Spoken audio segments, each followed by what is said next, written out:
Hello everyone, আমি নূপুর আর আজকে চলে এসেছি আমের সিজনে আম দিয়ে তৈরি সন্দেশ নিয়ে।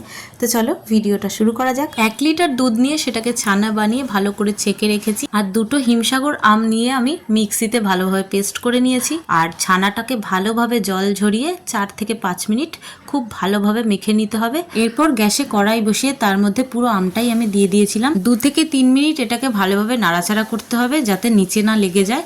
আর তারপরে সেটার মধ্যে আমি মেখে রাখা ছানাটাকে অ্যাড করে দিলাম, ভালোভাবে নাড়াচাড়া করে দুটোকে মিশিয়ে নিলাম। এরপর এতে আমি 1 বাটি মতন গুঁড়ো দুধ অ্যাড করে দিলাম, সেটাকেও ভালোভাবে মেশাতে হবে। আর যতক্ষণ না টেনে আসে ততক্ষণ টানাতে হবে। আলাদাভাবে চিনি, যারা বেশি চিনি খাও তারা অ্যাড করতে পারো, যেহেতু আম আর দুধ দুটোই মিষ্টি তাই আমি আর আলাদাভাবে চিনি অ্যাড করিনি। আর ওইদিকে আমার মিশ্রণটা খুব ভালোভাবে রেডি হয়ে গেছে।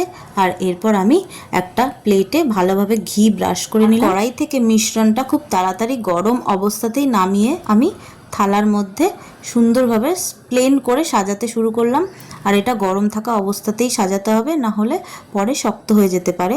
এরপর আমি গ্রেটার দিয়ে কাজু আর আমন্ড বাদাম দুটোকে গ্রেট করে এর মধ্যে ছড়িয়ে দিলাম যাতে দেখতে আরো সুন্দর লাগে। তোমরা চাইলে পেস্তা বাদামও দিতে পারো। আর এবার এটাকে সাইজ মতন চাকু দিয়ে আমি কেটে নিলাম। এবার এটাকে ঠান্ডা হওয়ার জন্য 1 ঘন্টা মতন রুম টেম্পারেচারে রেখে দিতে পারো বা ফ্রিজেও রাখতে পারো। তো রেডি হয়ে গেল পাকা আমের সন্দেশ। তোমরাও বাড়িতে বানাও, এখন আমের সিজন আছে, দারুণ খেতে হয় রেসিপিটা। আর ভালো লাগলে লাইক, কমেন্ট অ্যান্ড সাবস্ক্রাইব করে দেবে আমার চ্যানেলটিকে। আর ফেসবুক থেকে দেখলে অবশ্যই ফলো করে দেবে। তো আজকের ভিডিও এটুকুই, চলো বাই বাই।